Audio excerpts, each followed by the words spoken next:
Iran और America के बीच एक तरफ युद्ध विराम और शांति समझौते को लेकर बातचीत चल रही है, तो वहीं दूसरी तरफ अमेरिकी सेना ने दक्षिणी ईरान में सैन्य कार्रवाई कर दी।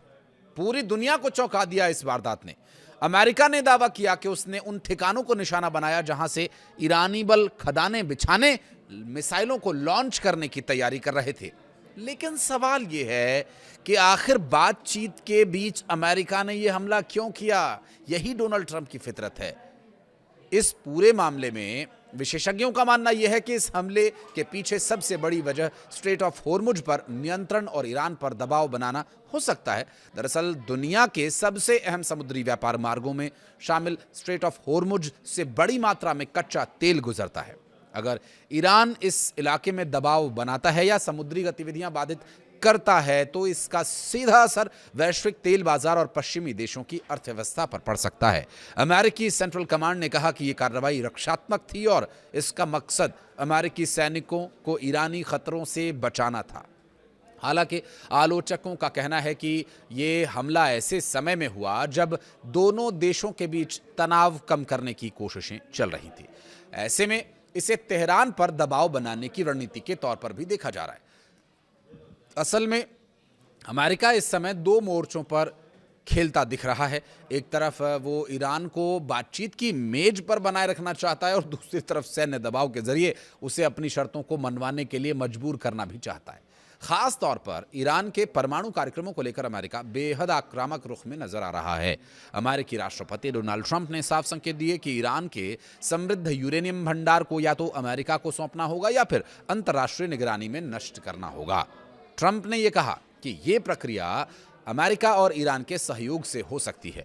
उनके बयान से संकेत मिलता है कि तेहरान अपने रुख में कुछ नरमी दिखाने को तैयार हो सकता है। न्यूयॉर्क टाइम्स की रिपोर्ट के मुताबिक ईरान सैद्धांतिक रूप से अपने उच्च संवर्धित यूरेनियम स्टॉक को छोड़ने पर सहमत हो गया है। माना यह जा रहा है कि यह अमेरिका की बड़ी कूटनीतिक जीत हो सकती है। हालांकि इस समझौते तक पहुंचने के लिए वॉशिंगटन लगातार दबाव और बातचीत दोनों का इस्तेमाल कर रहा है।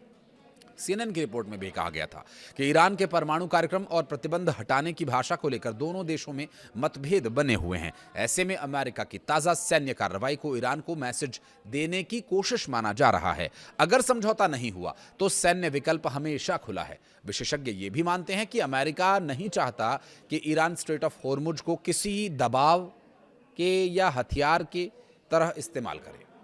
अगर ईरान समुद्री रास्तों में खदानें बिछाने या सैन्य गतिविधियां बढ़ाने की कोशिश करता है, तो अमेरिका और उसके सहयोगी देशों के लिए यह बड़ा खतरा बन सकता है। इसी वजह से अमेरिकी सेना ने कथित तौर पर उन नावों को, मिसाइली ठिकानों को निशाना बनाया जिन्हें संभावित खतरे के रूप में देखा जा रहा था। हालांकि इस कार्रवाई ने एक बार फिर पश्चिम एशिया में तनाव बढ़ने की आशंका को और बल दिया है। सवाल यह है कि क्या बातचीत और हमले की ये दोहरी नीति आगे चलकर किसी बड़े संघर्ष की वजह बन सकती है? फिलहाल अमेरिका संयम की बात कर रहा है, लेकिन ईरान पर सैन्य दबाव बनाए रखने के संकेत भी साफ दे रहा है। ऐसे में आने वाले दिनों में यह देखना अहम होगा कि शांति वार्ता आगे बढ़ती है या फिर क्षेत्र एक बार फिर बड़े टकराव की तरफ बढ़ता दिख रहा है। कुछ कहना चाहें तो कमेंट सेक्शन में बताइएगा। वीडियो को यहां तक देखने के लिए बहुत बहुत धन्यवाद।